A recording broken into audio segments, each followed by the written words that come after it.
Get up before the rooster, put on my camo, load up my bow and my rifle and stock the ammo. I'm a bully with the bullet, but I'm lethal with the arrow. Always down for the hunt, dove, turkey, and big bucks. Hit the woods and get fitted up. Mossy oak all across my fit, don't be surprised, we do this too. I be up before the sun with my 30-06. Hard body on, I ain't worried about the kick. Yeah, we do this too. 100 bars, we did 100. What's up, guys? Welcome to another edition of the We Do This Too Outdoors podcast. I'm your host, Courtney Williamson. I've got a special guest today, Mr. Kenton Bottoms. He is the ambassador for the state of Kentucky for Hunters of Color. How you doing, brother? Man, I'm doing good. I'm happy to be here. Happy Yes, to be here sir. to talk with you today. Absolutely, man. Yeah. So me and him previously recorded one a while back, but the audio quality wasn't quite up to my standards. So we're gonna redo this thing to get him out to you though, man. So but yeah, Mr. Kenton, man, introduce yourself, man. So my name is Kenton Bottoms. I'm from Central Kentucky, a town called Lawrenceburg. Been hunting and fishing for as long as I can remember, pretty much. But I got my start in kind of a weird way because I'm not from a traditional outdoor family. So, I mean, we fish, like people in my family fish, but nobody really hunted. But just as a kid, man, I always wanted to hunt. I don't know what it was in me, but it's like, I pestered people enough that a couple people took me and stuff like that, and I started learning stuff, got old enough to drive, and just it turned into a passion. So That's what's up. That's a passion, man, that I love. I've heard it from a lot of people, man. You know, they either grew up in a hunting family or they didn't grow up in a hunting family. And once they started hunting, man, it took off. You know, oh, yeah. it took off. They got bit by the bug. So, It's real. I grew up hunting, man. So it's one of them things for me. It's been in my system for as long as I can remember, man. And I don't see it ever going anywhere. I told my wife the other day, we're talking about deer hunting, and I said, man, when that buck fever and that passion never goes away from me, man, I'll probably be done. But I don't see that feeling ever going away. You know, when I harvest a big buck or turkey, doe, whatever, man, it's in us, and I don't think it's going nowhere. No, I'm with you on that one. It's always exciting. But you're right, if it ever goes away, then it's probably time to give it up. Heck yeah, man. So what's your favorite thing to hunt? Are you a deer hunter? Are you a turkey hunter? What's your go-to? Man, my favorite is probably either ducks and geese or turkeys. It's a close between those. Big turkey hunter, love turkey hunting. But love duck and goose hunting as well. Big duck and goose hunter. So I hunt deer as well. Actually went deer hunting this morning, but I hunt pretty much everything, but I'd say my favorite is either turkeys or the waterfowl. It's close.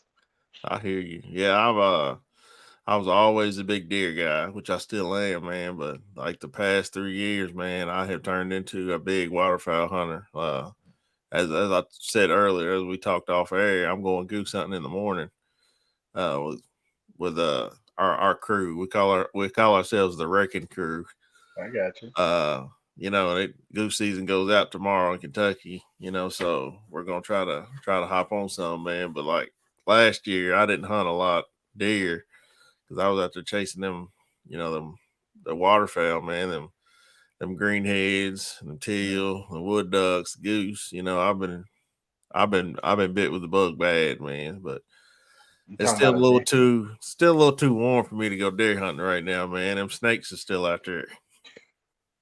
Yeah, I forgot you. I forgot you on like them snakes. No, well, you remember when we went to shoot down there, man? I kept looking down, walking through the woods, man. I don't play with them snakes, dog.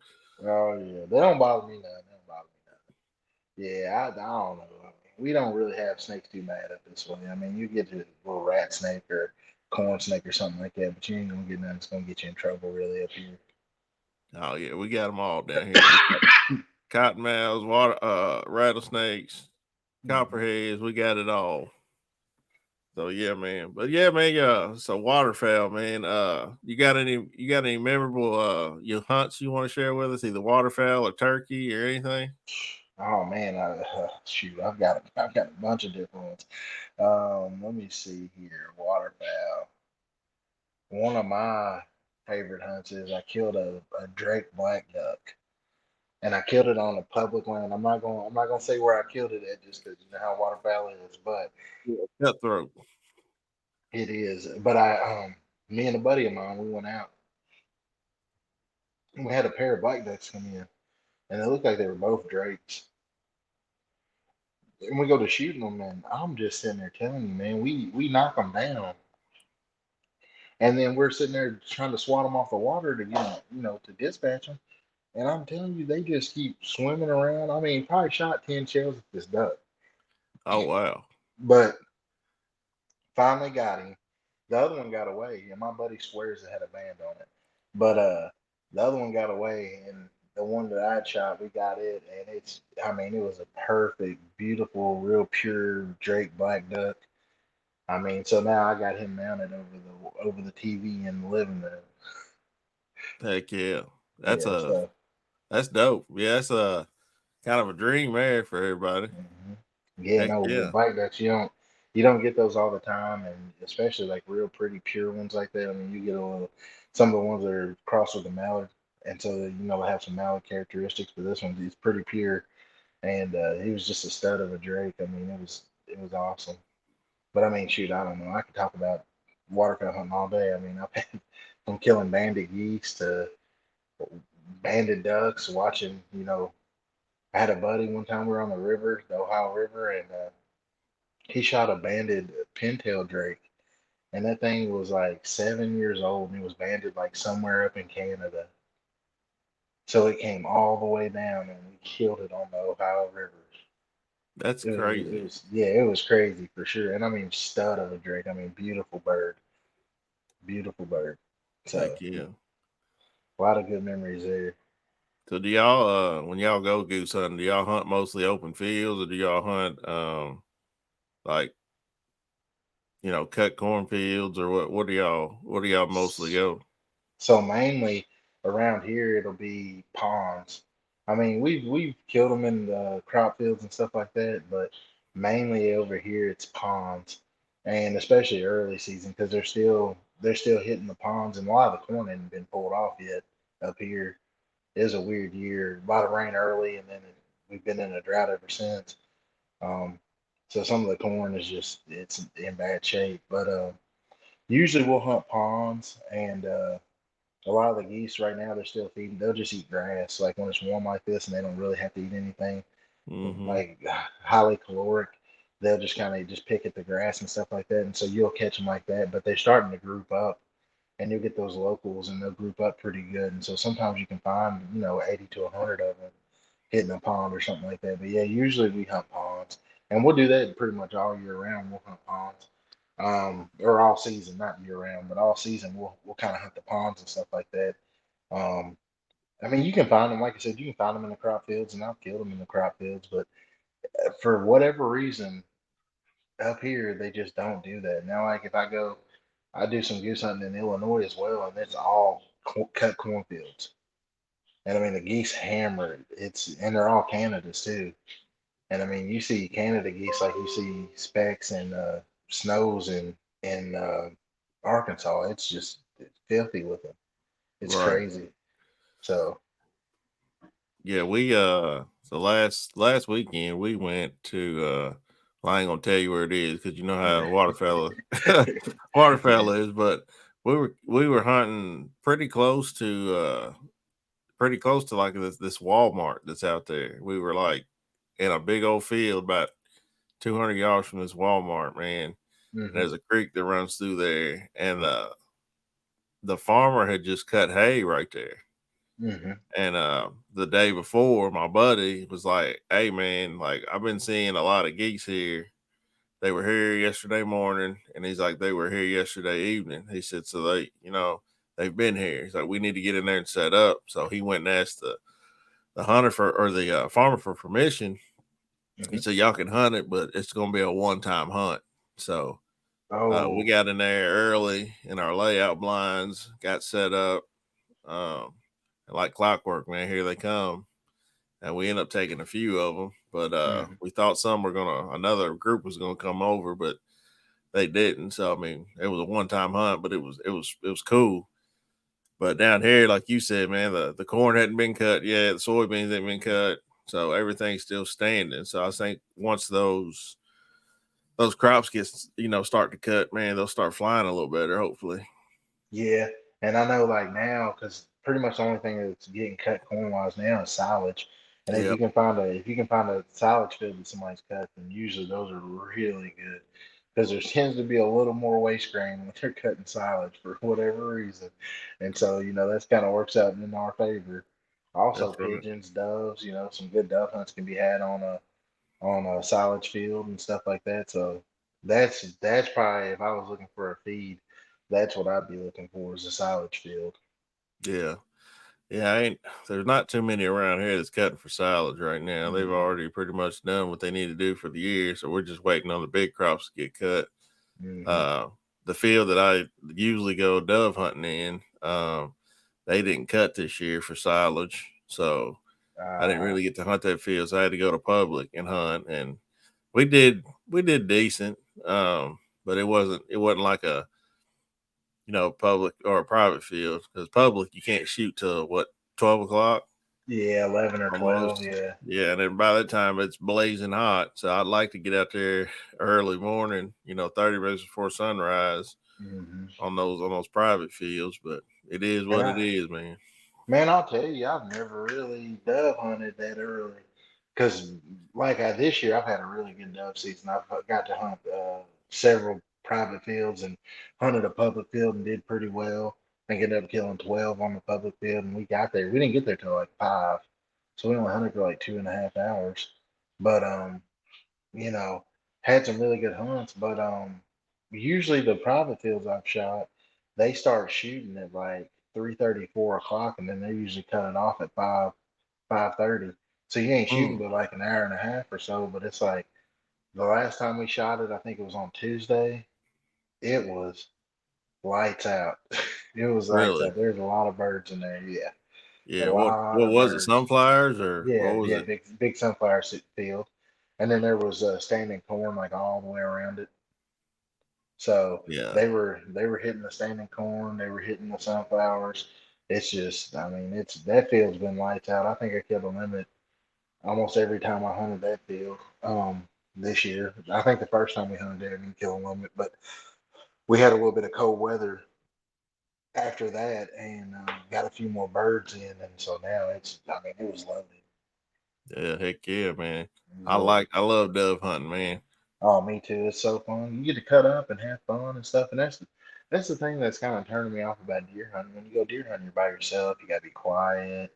You know what I'm saying? You can't really cut Right. up with nobody. You duck hunting, goose hunting, dove hunting, anything like that. It's like you can cut up a little bit and have fun. It's more personable. You can, it can be more than a one person thing. Right. Absolutely. Does you say you went deer hunting this morning or Yeah, I did. I did. Yeah. you got you got anything on the hit list? I know it's around here, man. My buddy Reuter, man, shout out to him. He's got Pope and Young coming to his house Tuesday because he killed an absolute Okay. monster. There's been a lot of good deer fall around here in the central Kentucky area. So, There really has been. I know in Henry County the other day, Mark Peterson shot that one, and I can't remember what they said the thing was. It's a potential state record. I mean, it's 200 and something inch, 237, 240, something like that inches. oh Lord, Um, yeah, yeah. That was killed not even an hour from the house right here.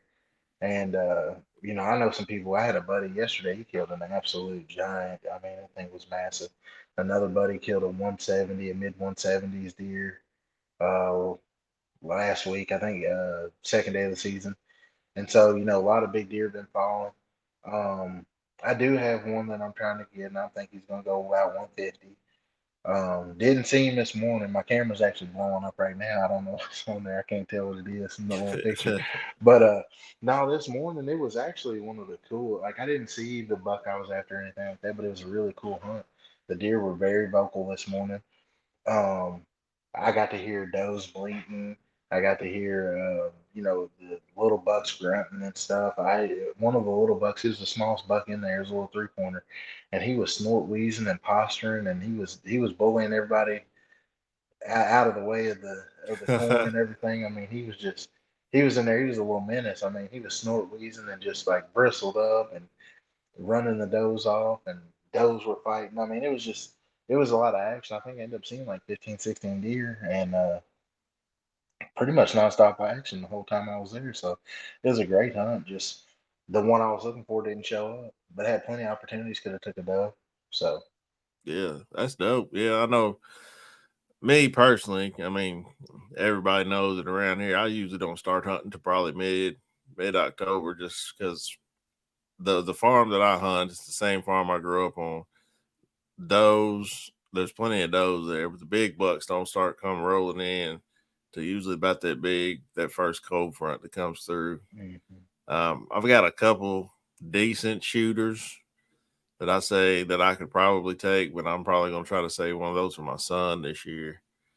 But Yeah, like I said, I ain't been out there lately because the field that I hunt is still kind of high. We didn't bush hog it this year before the season. For one, two, I'm scared to death of snakes, and that field is last year was full of them. And for yeah, two, like I haven't seen really anything yet that gets my blood like really, really going yet. yeah. So It, and I'm just early, waiting. it's tough early. Like I know, like that deer, he'll be regular during the weekday. Like the other day, he was in there at 7:15 in the morning, but got to go to work, so it's like I Hmm. can't go after him that day. But it's like I mean, he was in there, he'd been 20-yard shot, but Yep. that's kind of the way it goes. I might try and go in the morning. I haven't decided yet. It's just like you said, it's warm, and I know I'm not gonna shoot anything unless it's a big buck right now. I mean, I don't have nothing against shooting does. I normally shoot does. I'm not a anybody that knows me will tell you I'm not a big buck hunter or anything like that. I just never killed a real nice one, and I've got that nice one on camera, so I just am trying to kill him. I hear you. Yeah, I remember last year I went to the 24/7 dove hunt down Mhm, in Georgia. That was my second year going. Me and my buddy Lance went, and I had a bachelor group of four bucks come in, and they were probably between the 140, 150 range. They were mhm, good deer, mhm. and like clockwork. They were coming in there at 7:30 in the morning, and they'd come back around 3:30, between 3:30 and 5 o'clock every evening. So I was like, man, I got time to kill these. So I get back from the hunt. It's Labor Day weekend. It's that Monday. I get out there, super early. 7:30 rolls around. No dice. So I stay out there pretty much all day long. I do not see this bachelor group at all. So pretty much that whole week, I'd go out there after work. I'm like, where did these deer go, man? And I didn't see them again until like mid October, and they were a lot farther than I could shoot with a bow. Mhm.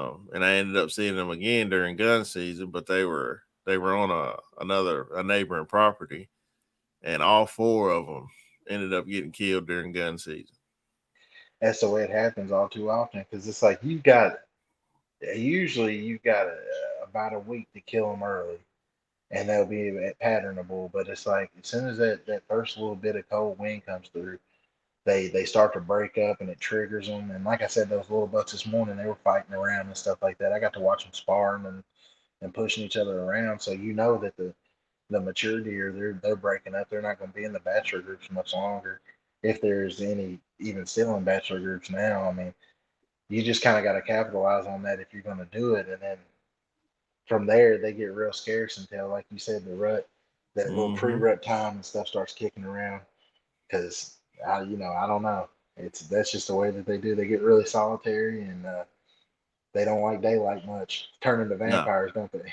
they do. They turn into vampires, and that's what starts making me mad because I'm like, I've been seeing y'all during the day, Mm-hmm. when bow season comes in, but soon as the rut kicks off, it's almost gun season, if not gun season, and it's just Yeah. like they turn into vampires. And I try to take a deer before gun season comes in because the Orange Army comes to town, Oh and it yeah. sounds like World War III out there, Oh, and people shooting deer left and right, 300, 400 yards, ain't sighted their rifles in, ain't took their rifles out to practice or nothing. And I hit him. I don't know where I hit him. Like, what'd oh you shoot yeah. him with? Oh, I shot him with my AR. I was like, yeah, he's running. It's Yeah. just, Oh, I know what you mean. Like I mean, I that's a love hunting, man. I don't care how you take a deer, as long as it's legal, man. But some of these like stories I'm hearing, man, it's just, they think just because they got a gun in their hand, they can take a deer at 300, 400 yards, and yeah.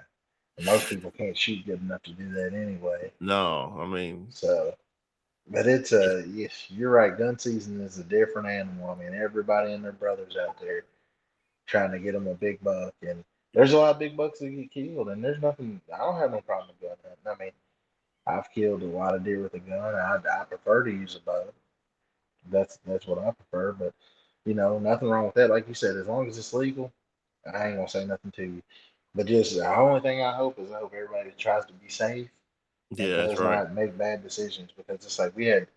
I think there was 3 or 4 people that lost their lives last gun season due to accidents, things that could have been avoided if just a little more forethought would have been applied. You know, and that's just Yeah, it's so sad. It's tragic every time that happens. I mean, you just you don't ever want to see that, and I just hope that everybody uses good judgment and safe out there. I mean, bow hunting too. Make sure you wear your safety harness. yeah, There's no absolutely. there's no deer in the woods that's worth losing your life over. No, not at all, man. I don't particularly hunt in the air. Mhm. I hunt on the ground, but safety's still a big priority with me. Yeah, we had a guy that was real close to our community here in LaRue County, man. He lost his life last year in a deer stand. Um Not real sure what happened, but um so it's just a sad story. But Oh yeah, I think his son and it was the one that ended up finding him. I But can't imagine. I couldn't That's imagine either, man. But there's a lot of people out there that they've been hunting for a long time and feel like they don't need to use safety harnesses or whatever because they've been hunting the same stand for 20 years. But mhm. anything could happen. No, absolutely, and that's one of those things. It's like, man, hunting's fun. Enjoy it. Like I said, as long as it's legal, but just make sure you take safety precautions because it's like when people get careless or make mistakes, it only takes one mistake to end up bad. Hmm. That's a big thing. That's one thing I try and preach and teach people is safety, safety, safety, safety. You can never be too safe, ever. That's right, man. Well, tell us a little bit about Hunters of Color and how you got involved with them, man. Okay. Yeah, Hunters of Color, they're a nonprofit and they were started out of Oregon, I believe. Yeah, Oregon. Started out of Oregon back in 2020. And they're geared towards, getting people of color out there and hunting and enjoying the outdoors and stuff like that, trying to ease that barrier of entry. I heard about them when they kind of reached out to me. I guess they found my profile on Instagram, and they were like, "Oh, do you care if we do like a feature on you?" Because they used to do like a feature Friday, and I was like, "Yeah, no, that sounds awesome." So I sent them a picture and a little bio and stuff like that, and sorry about that, and all that stuff went, well. Well, then they announced. Give me one second. I'm sorry, I got something in my Oh, throat, you good, bro? Set season. but yeah. Um, but after all that, they announced that they were going to try and expand and have like a state ambassador program. And I either reached out to them or they reached out to me, and were like, hey, um, you should apply for this. And like I knew originally they were not really planning on uh, expanding to this side of the Mississippi River, but I ended up applying, became one of the first class of ambassadors. So I think I became an ambassador back in 22. Became a state ambassador and been doing it ever since. And so as a state ambassador, I try to have events and stuff like that and encourage people to come out so you can try and learn more about hunting and stuff like that. Like a couple of weeks ago, actually the Saturday before dove season started, we had a pre-dove warm-up shotgun one-on-one thing, and we had a few people show up. Even had a guy come from New York State to Oh come wow. and yeah, to come and shoot with us. And so it was really awesome. And I think almost everybody there had never shot a gun before. And before the end of it, we had everybody shooting clay pigeons and getting people familiar with the shotgun and talking a little about doves and like how to identify them in flight and stuff like that. And so, we do stuff like that to try and, ease that barrier of entry. Sometimes it can be intimidating, Mm-hmm. um, especially for people of color, to go out in the middle of the woods with guns and, you know what I'm saying, in light of some of the, current things that have been happening around the world. And so sometimes it can just be easier to learn from somebody that looks like you.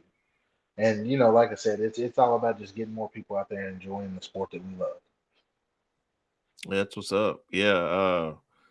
That's kind of the reason I started my brand was kind of like the Hunters of Color, man. It's kind of easing that entryway into hunting. Somebody that's never, like you said, never shot a gun, never shot a bow, um, has had interest in these things, but just didn't know how to get started. And sorry I couldn't make it, man, because I really wanted to wanted to help You're y'all good. out for sure. Yeah, no. Um, Hey, next event, you're gonna be there, man. so Like I said, stuff happens. Personal things come up. No big deal. yeah, man, I really hated to miss it. I missed that. I missed tack. I missed it all this year, man. It was just You had a run of bad luck, didn't you? yeah, man. It's been a rough year so far, man. I missed tack because I had COVID, and I missed that years. I think I was having truck problems then, Yeah, and still having a little bit of truck problems now. But it's getting fixed hopefully this Friday. But there you go. here nor there. But yeah, man, it's awesome to see you doing stuff like that, man. Especially in the black community, man, because there's a lot of people out there um, that have they've reached out to me like, hey, how do I get started, and who do I need to talk to? And I'm like, man, I was like, I can help you out. My buddy Kenton can help you out. He's the ambassador for Hunters of Color. We're gonna have some more events here, hopefully, this year, and Yeah. we can get you signed up with those. And just reach out to me, reach out to him, man, and we can get you in there and try to show you how to do this. Oh yeah, no, and that's what I'm saying. I mean, it's just because I know, I wouldn't be where I am because, like I said, non-traditional outdoor family, like didn't have a dad. Like well, I have a dad. My dad didn't hunt or anything, so it's not like something he could have taught me and passed down or anything like that. So it took some generosity from a few people to kind of get me started. And I remember like his a guy he worked with took me on my first deer hunt, and I was able to harvest a deer that time. And I mean that lit the fire in me. But it's like because that guy was so nice to do that, you know, look at where I am now, and it's like if I can do that for somebody else, that just mean the world. Right. So how many people showed up at this event? I think we had six or seven people, and so it's like not a huge crowd or anything like that. But the good thing about the smaller number was everybody got one-on-one instruction. Right. So the value of instruction that you get and like the learning potential out of it grows exponentially the more one-on-one you can get. And so, Hmm. like I said, I strongly believe in my goal is to make sure everybody gets something out of it. And when you're doing something like that, like we were on a trap range, and so there's only 5 stations anyway. So it's like if you have 20, 30 people, you're going to have a lot of standing and waiting, which is not a bad thing because there's a lot of conversations that go on in the background that Mm-hmm. really, kind of people can learn a whole lot there as well. But Right. yeah, so this is that event is something that we do. We partner with Backcountry Hunters and Anglers, the Kentucky chapter of Backcountry Hunters and Anglers. And this is actually the third year we've done that event, and so we're looking forward to next year, and hopefully, it getting bigger and better. But like I said, I've had some people reach out to me, and I've got some things that are hopefully going to come down the pipe. Looking to hopefully do something like with archery, like kind of an intro to archery thing, and then that's something definitely would love to have your help on that. Because I know you're a big archery guy as well as Yep. myself here. We've actually shot together before. Yeah. That Uh, was fun, man. That was it fun. was the little virtual reality range thing. That thing was it's kind of wild, wasn't it? Man, I'm telling you, after we shot that, so for everybody that's wondering, so we went to this place called Trophy Ridge Outdoors. It's in Munfordville, Kentucky. So they moved. They used to be in Cub Run, Kentucky, so but they moved to Munfordville, which is a little closer to 65, Mhm. kind of south central. It's owned by the Amish. So they had a little 25-yard or 25 target range in the back that Mhm. we shot. So we walk in and they've got this like, was it 20 yards? Like down this little Yeah. tunnel? It's like 20 yards down this little hallway that they like built, and it's Yeah. like a projector screen that's a whole target. And they like it plays like video, like live footage of like real animals, and you like shoot at it, and it took some getting used to, but it ended up being pretty cool. Yeah, it was Um, awesome.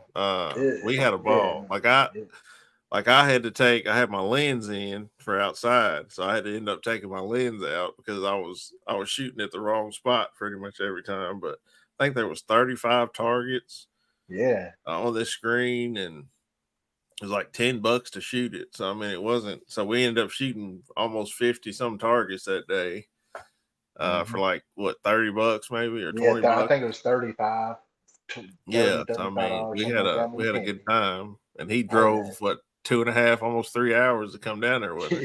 Yeah, yeah, it was probably it was two and change, so yeah, probably about almost 2.5. Yeah. Um, but it was worth it, man. And that place is awesome. I mean, and like I said, I love to try and support local businesses anytime I can. So I mean, that was a great chance to do that, is to support somebody local, and super nice guys in there. Um, I mean, like I said, I just can't really say enough. I mean, they had plenty of awesome stuff in there. I mean, it's a place that seemed like you could go get your first bow if you wanted to, or Oh yeah. get your bow worked on. I mean, they had it all in there, so Yeah, for definitely a sure. nice place. Yeah, for sure. But yeah, I'm with you, man. I'd really like to, get more people of color out there, interested in archery. You know, Absolutely. gun is great. Don't get me wrong, but it's something with that string and that arrow, man. It's just, I think it's more. It means more when you can Oh, it does. harvest an animal at 25, 30 yards with that bow, man, and you get the precision that you've got to have, and Mhm. the practice that you've got to do, and just the repetitions, that muscle memory you've got to build up, man. I just think it means more. Like, don't get me wrong, because I'm a big advocate of gun hunting too. I mean, Mhm. I've gun hunted most of my life, but I'm getting to the point now, man, where everything that I do, I want to take with a bow. Yep. No, I'm with you right there. I'm with you. And it's like there's opportunities to shoot your bow year round. Like you said, the TAC events, shooting 3D events and stuff like that. And I'm talking about you meet some of the coolest, nicest people. Oh, I actually absolutely. ran into one of your buddies at TAC, and we didn't Yeah. realize that we knew you in common until like the sixth or seventh target of the day. Right. And then we like figured it out. I was like, oh my God. He was like, oh, that's my brother. And I was like, oh, that's crazy. And Yeah. so, it's cool. I mean, you end up meeting a lot of really nice people, and that can even open, doors for you and stuff. I mean, you might meet somebody from out of state, maybe you trade a hunt or something like that. It's like, you never know who you're gonna meet, and like I said, you automatically have something in common with everybody you run into because you all like archery. So it's like Hmm. you have something in common with everybody you come in contact with. And so, I ended up meeting a lot of really cool people at TAC, and it was a really good workout. I'm telling you right now, if you think you're in shape, go shoot a TAC event. Oh, absolutely. If you you think you're you in will be shape, you go to exposed. attack, and You will be it'll test exposed. your skills. Absolutely. And the shots, I mean, dude, shout out to Tat because I mean the course was amazing up there at the farm in Indiana. I mean, the course was awesome. It was very technical, very difficult shots. I mean, it was great, and it definitely is a good way to test your limits as a bow hunter for sure. So I mean, anything like that, I love. And I mean, like I said, there's opportunities to do stuff like that, like kind of all year round, really. I Yeah. mean, it slows off in the hunting season because most people are hunting, but it picks right back up right after hunting season and goes all the way until hunting season starts again. So archery doesn't you don't have to spend $1 million to shoot. I mean, we shot with a guy that had like a 80s model PSE Nova out there. Hmm. And you know what I'm saying? Like his bow, like you could have bought one on eBay for probably $100. You know what I'm Yeah. saying? And so you don't have to spend all the money and get all crazy with it. But I mean, just to shoot, and have fun. And I know, when I first started bow hunting a long time ago, I was like 14. I bought a used bow off of one of my buddy's dads, and I think I've ended up paying like $35 for it or something like that. Shot that bow forever. Hmm. So it's like, and it was completely capable. I actually still have that bow. If I go bow fishing, that's what I usually shoot.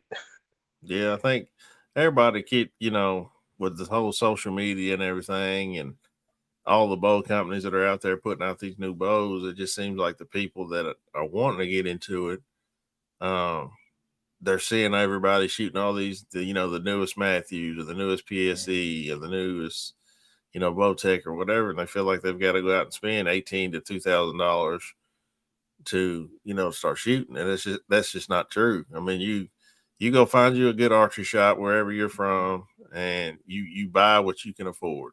You don't Exactly. try to keep up with the Joneses, because it's not the bow, it's the guy behind the bow. You know, Exactly. it ain't the what my dad used to say. It ain't the arrow, it's the Indian.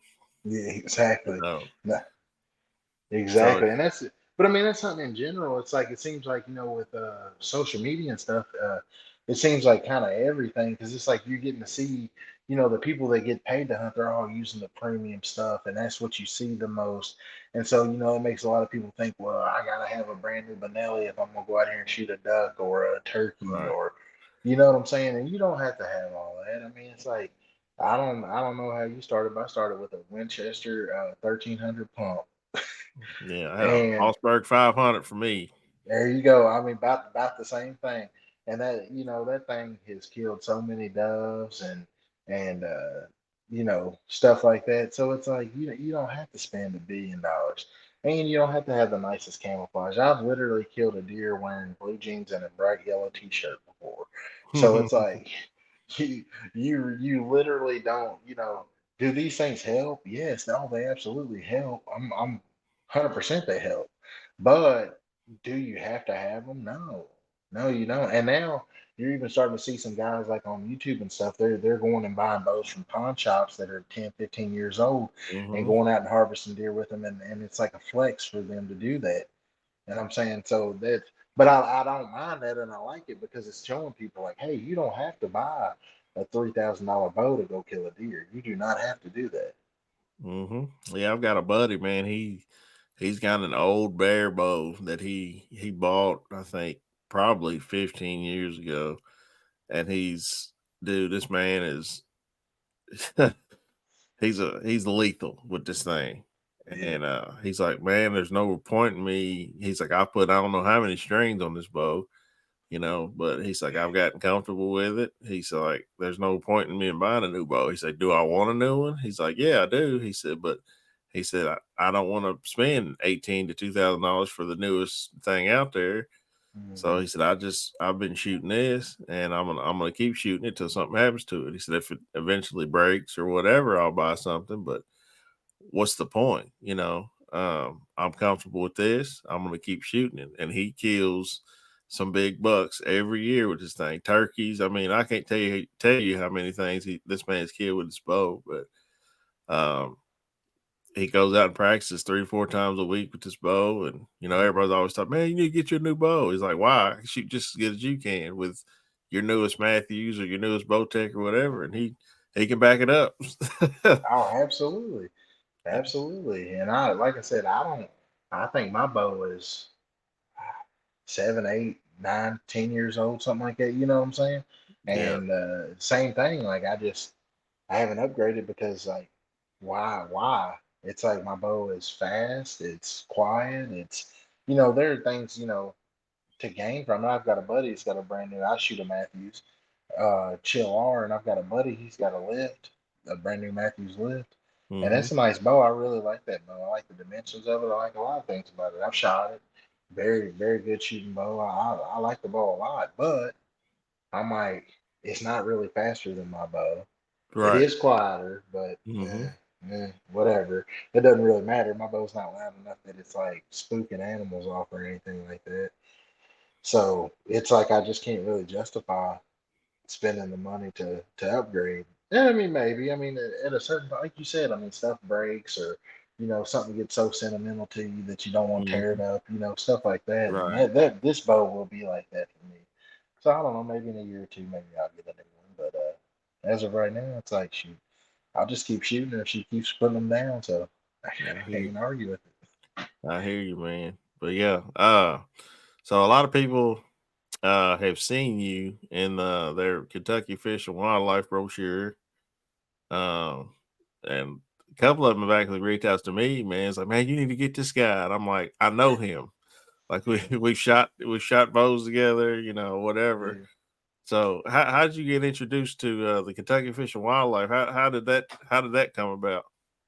So I've got a buddy, and he's now I think he's the lead deer biologist for the state of Kentucky. But wait, rewind back. I mean, we went to school together and everything, and we kind of became quick hunting buddies back in the day, high school. Hunting around and everything. Well, his dad was real good friends with a guy that worked for the Kentucky Afield magazine, Got you. and so he would take pictures and stuff like that, and he'd always tell me he's like, oh, we need to get some pictures of you doing this, pictures doing that, and it just never, I don't, it just never did work out. Well, all of a sudden, a few years after that, my buddy he had started working for Fish and Wildlife and everything, and I was familiar with a lot of people there. I worked for the University of Kentucky for a little while, catching deer and elk and putting radio collars on them because we were doing a mortality study.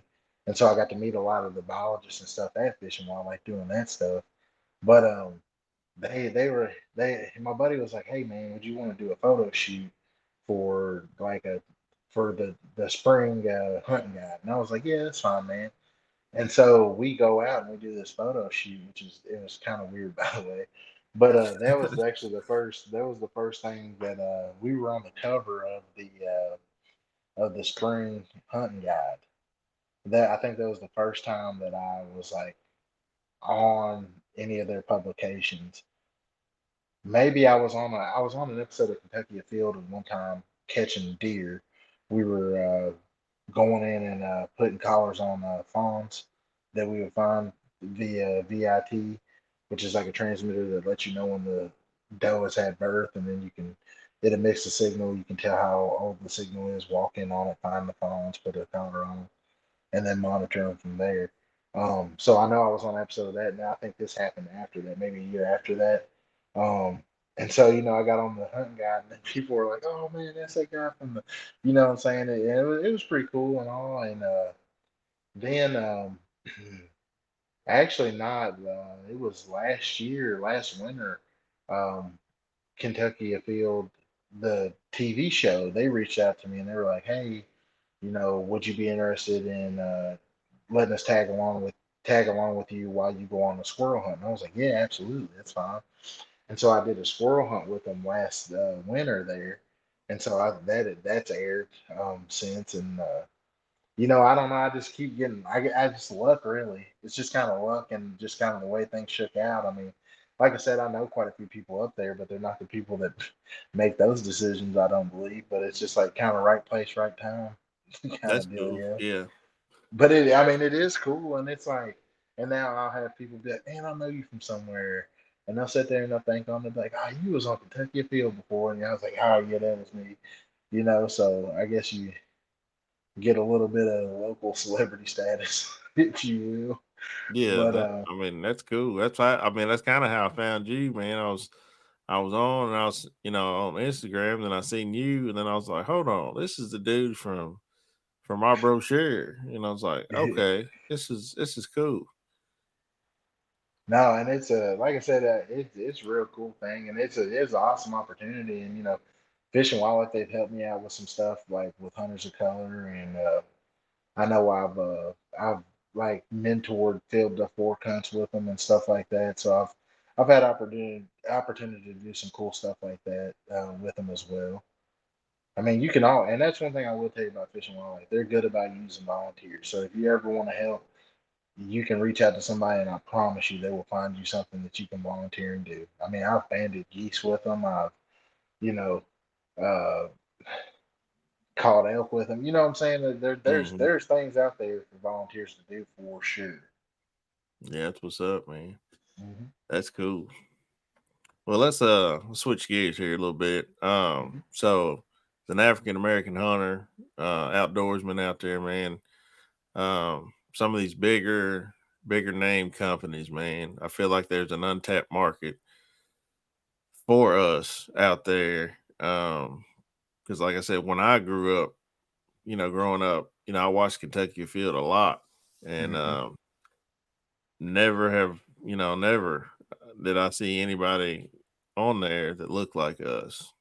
Yeah, no, I'm Um, with you. and I was asking my father, my pops, as I call him, like, Dad, how come nobody like us is on here? It looks like us. He's like, they're out there, son. They just not getting the recognition, that we should. Um, so how do you think that we need to go about reaching out to some of these bigger companies, or even some of these smaller companies, to kind of get our name out there? I mean, I think that it's just a matter of reaching out and just letting them know, like, hey, this is a side of the market that is being basically untapped. It's like if you Google hunting pictures or hunting photos, I promise you that none of those first photos are going to be somebody that looks like me or you. Mm-hmm. Like you said, growing up watching Kentucky Field, watching like Buckmasters videos, watching, all that stuff. It's like you'd see hunting. You remember when TNT used to have the little Saturday morning hunting Sure thing on do. Sunday? Yep. Yeah.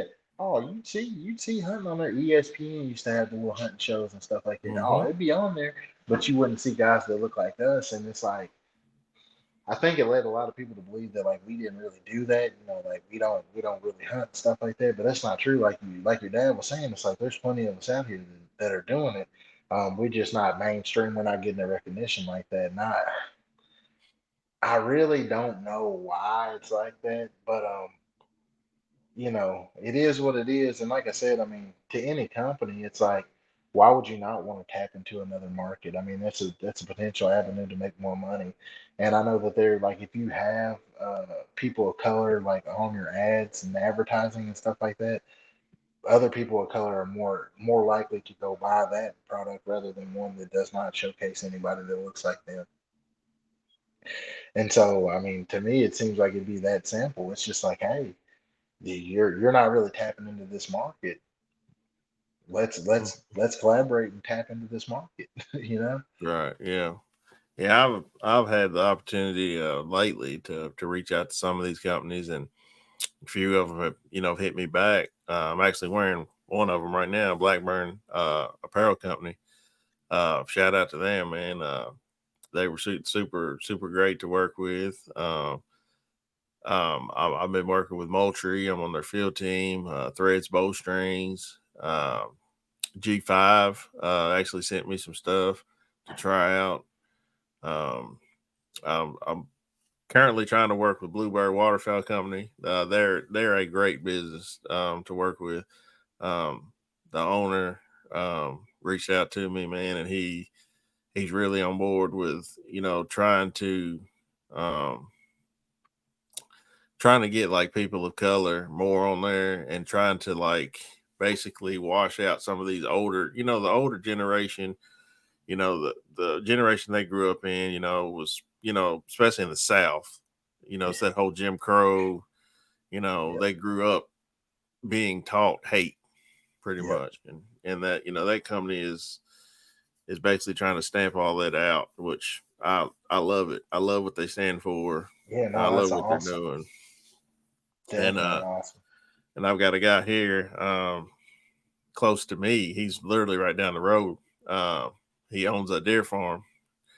It's called Deer Pimp and Sense, and he's here in Kentucky, man. His name's Wes Brewer, and he's great to work with too, man. He's got this thing called the Mac Daddy.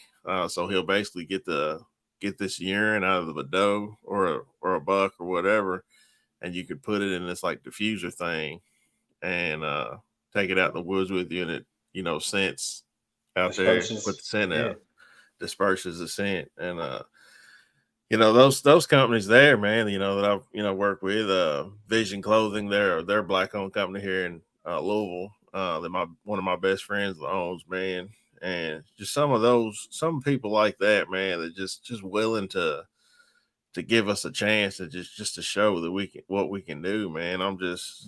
I'm I'm honored to be honest with you. And I just wish some of the bigger name companies, like your Yetis, your Mossy Oak, your Mhm. Real Trees, Lacrosse Boots, or even Benelli, Rite, Yeah. Winchester. Some of those big names would actually, reach out to not me, but just people of color in general, and just kind of give us a chance to get that market to them.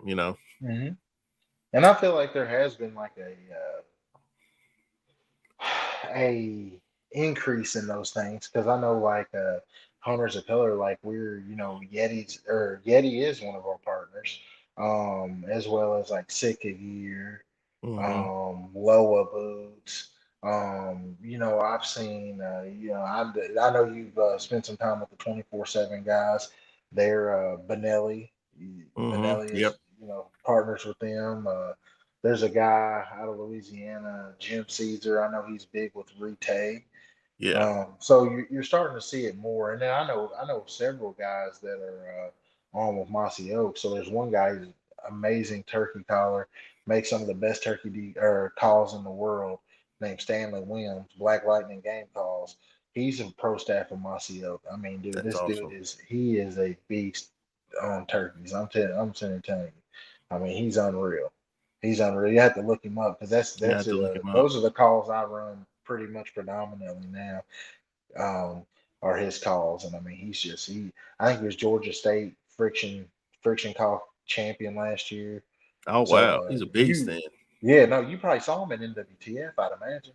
I probably He did. I goes just didn't every year realize because who he's he usually was. calling. Yeah, he's usually calling in competition up there. I mean, he's a well known guy. Like he's a big deal, and he kills some hammer deer. I mean, he kills some big deer. He's a Yeah. big bow hunter as well. But people like that, and it's like they're st- they're out there, but they still don't get the same level of stardom, if you will, as Mm-hmm. some of the other people that they work with.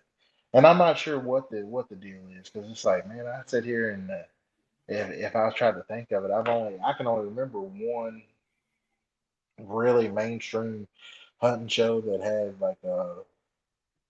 was like a black show, and that was I can't even remember what it's called, but the guy was a doctor, and it was a Mossy Oak show. Um, what was that guy's name? I can't think of his name. Was it Warren Strickland maybe? I'm Um, not sure.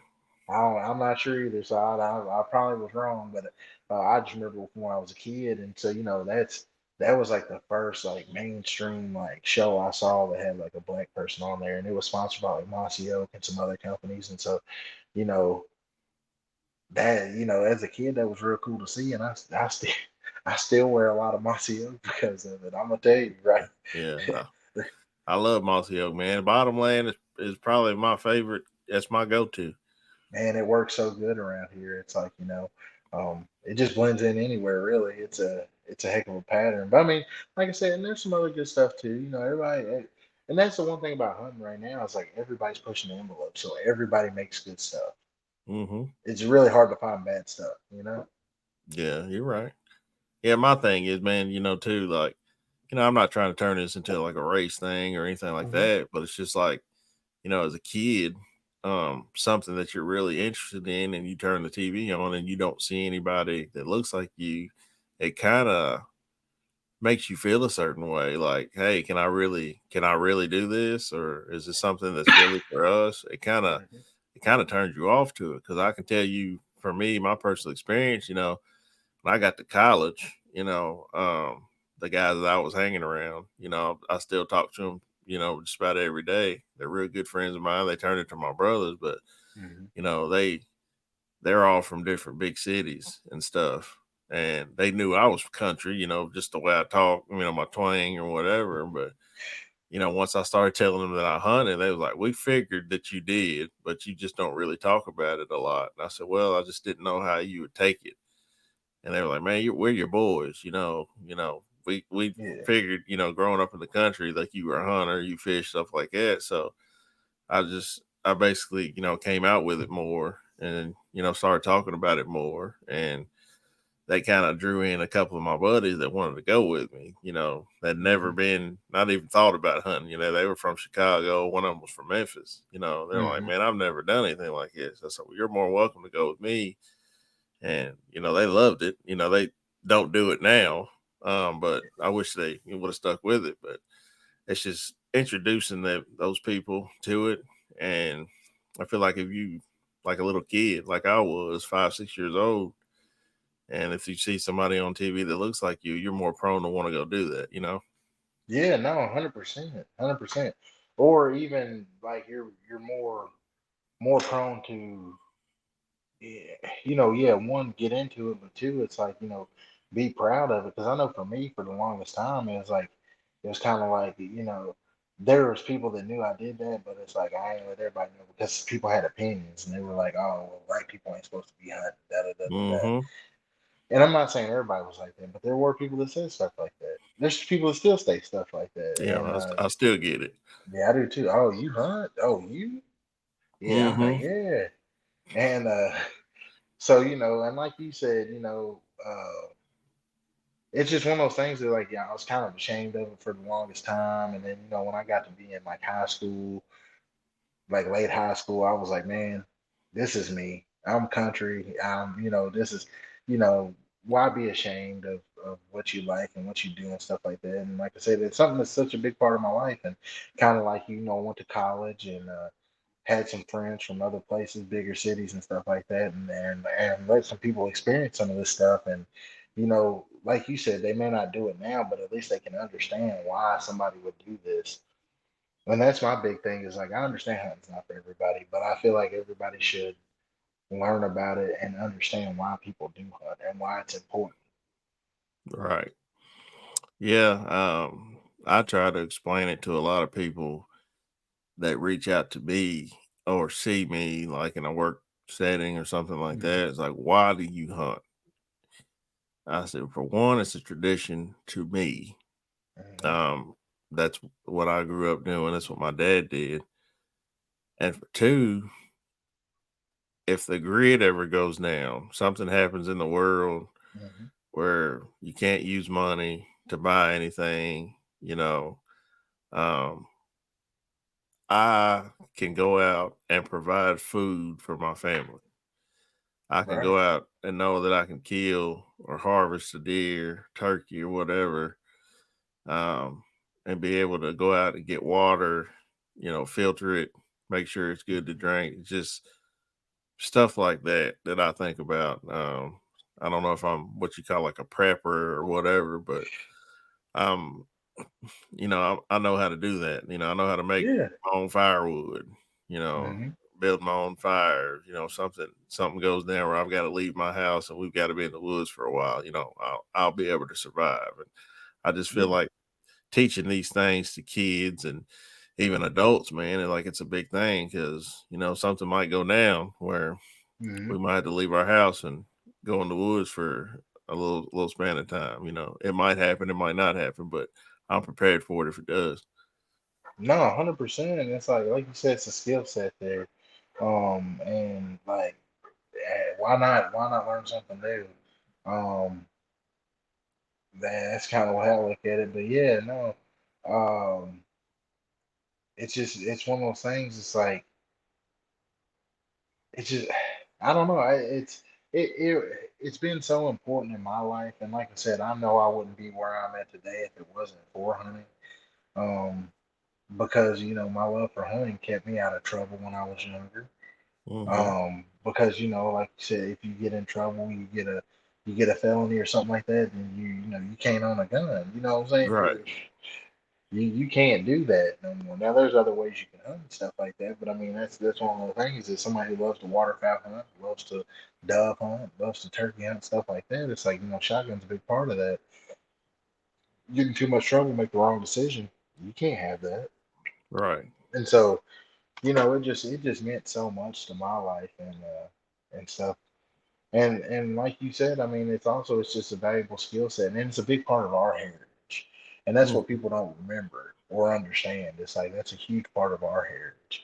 We, we've been hunting since the dawn of time, and like even once our people were brought over here to America, we still hunted a lot, Mm-hmm. and we would guide and we would train dogs for people, and we had jobs, and it kind of all centered around that. It's like if somebody got in a bind and they needed something to eat, and a lot of times somebody looked like us was the ones going out there and getting that food. You know what I'm Mm-hmm. saying? Well, they were sending us out there to go get it. But they don't teach you that, and that's not main. That's not a mainstream knowledge, if you will.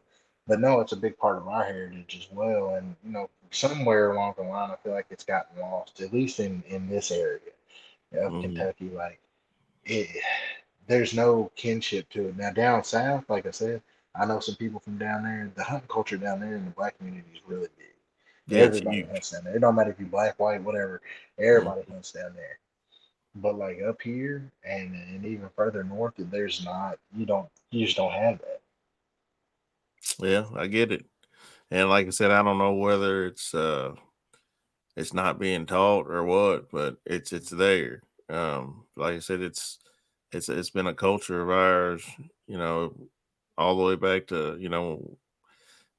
when we were in Africa before they brought us Mhm. over here or whatever. But we were the ones that were out there, you know, planting the crops, going Mhm. out and killing the rabbits and the squirrels and stuff like that. It's Yeah, a knowing the land, we were close to the land. We had a kinship with the land, right. and That's that's it. why and that's something that I feel like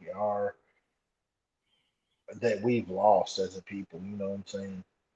Mm-hmm. Is our kinship to the land, because it's like I can remember back in the day, there was a lot of farmers that were black and stuff like that, and like a lot of those farms have been sold because the older generation has passed away and left it to the younger generation. They sold it because they don't want anything to do with it, Right. so on and so forth. So you see a lot of that, and it's like whenever that kind of stuff happens, it's something that's not getting passed on to the next generation. So I feel like that's kind of how it gets washed out. Um, and then becomes like hunting has, where like we know that we do it, but it's like only a select few of us do it. And it used to not be like that. I mean, everybody used to do it. I mean, I'm sure like I know when my grandpa was growing up, he tells me stories about it. They all used to rabbit hunt. They didn't have no deer and turkeys to hunt, but they'd rabbit and squirrel hunt and kill Right. quail. Mm-hmm. But Yep. now people our age, they're not doing that. Like there's not a lot of us, and but I feel like there's a lot of us that are curious, but they're just they didn't have parents that did that to teach them, kind of like me, and but they didn't have the desire like I did to learn that stuff, because it's like I was gonna learn it regardless. Either I was gonna teach myself or somebody's gonna teach me. Right. I Yep. wanted it bad, but I know most people aren't like that. But I Mhm. mean, I'm very passionate about this. But so like I said, that's another thing. It's like, just having people be like, man, them guys are doing that, so I can do it too. You know what I'm saying? And that's kind of what you want at the end of the day, or what I want. That's what makes me happy. And I've had people reach out to me and be like, hey man, you kind of inspired me to give this a try. Mhm. That means the world whenever stuff like that happens.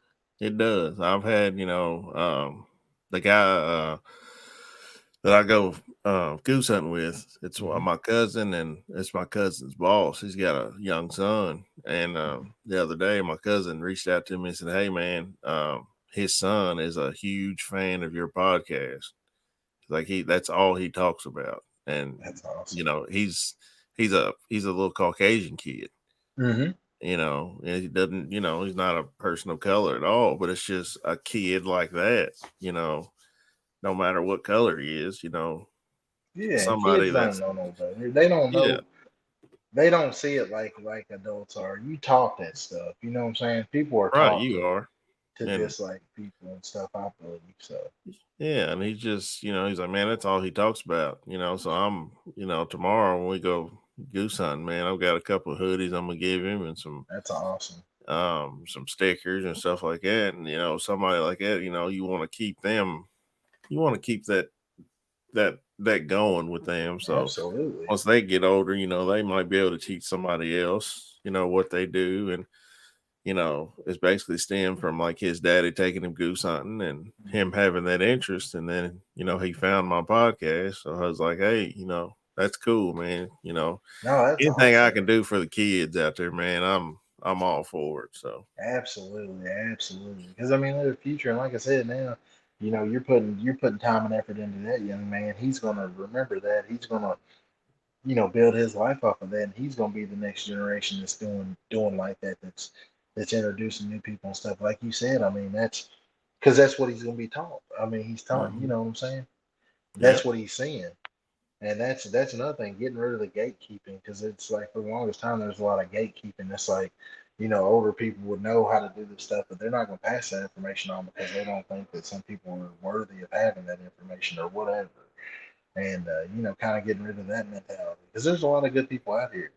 I mean, don't let the negative stuff fool you. It's like there's a lot of really good people out here. I've met so many great people hunting. I mean, some of the best people I've ever met were through hunting, Oh, and of, absolutely. Yeah. of every color, race, nationality, whatever. You know, it doesn't matter. But like I said, when you're doing something like that, and like say if you're in a hunting camp or something like that, or you're at a shotgun range, or you're at a archery range or whatever, it's like you have something in common with all those people. You all have at least one thing in common, and Right. sometimes that's all it takes. Hmm. That's it, man. Mhm. Well, so how can people get a hold of you, like on social media or whatever, if they have any questions they want to ask you? How they get a hold of you? Yeah, so you can look me up on Instagram. I think. Oh, I don't even know what my Instagram is. I'm terrible. I'm terrible. I think it's at KBot 26 maybe, but I'm not sure, man. I'm terrible with that. You have to.